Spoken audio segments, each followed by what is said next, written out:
The Mike Hosking Breakfast, 6 to 9 weekdays on Newstalk ZB. G'day there. If you're looking for cogent arguments, then there was no shortage of them from the banks this week in front of the Parliamentary Committee looking into banking. They're doing this because the government has decided banks need some kind of reform. There is not enough competition, apparently. What they plan to do about it, we don't know, but it's the same argument around telcos and petrol and supermarkets and airlines. Of particular concern to the government is the way the farmers are being treated by the banks. Now, there is dispute within the banking community itself. Kiwibank, Heartland, SBS, TBS all say it's not fair, the regulation is troublesome, the playing field is not flat. The bigger players, well, they say things are just fine. But of course they'd say that, wouldn't they? But between them, and if you want to add the non-bank lenders, there seem to me anyway no shortage of options for the farmer in terms of banking. The defence is that farm lending is tough work, and it's tough work because lending money to farmers carries risk. Our returns from rural lending is not as high as city lending.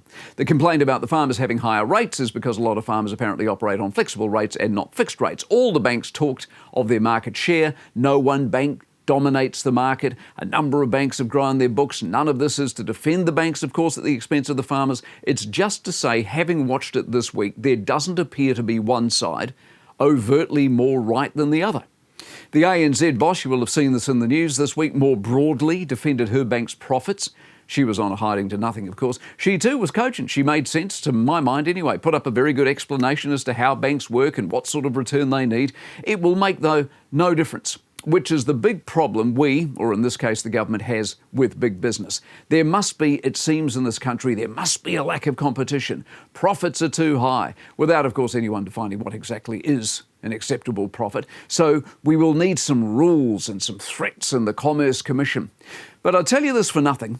None of it will actually change. My very broad-based conclusion for all these industries is we have basically an imperfect market based on partially, but in no small part, on the fact we're a tiny, isolated country with 5 million people at the bottom of the world. We think we should do or get better than we do, and by being hoodwinked into that thinking that someone must be therefore a robber baron.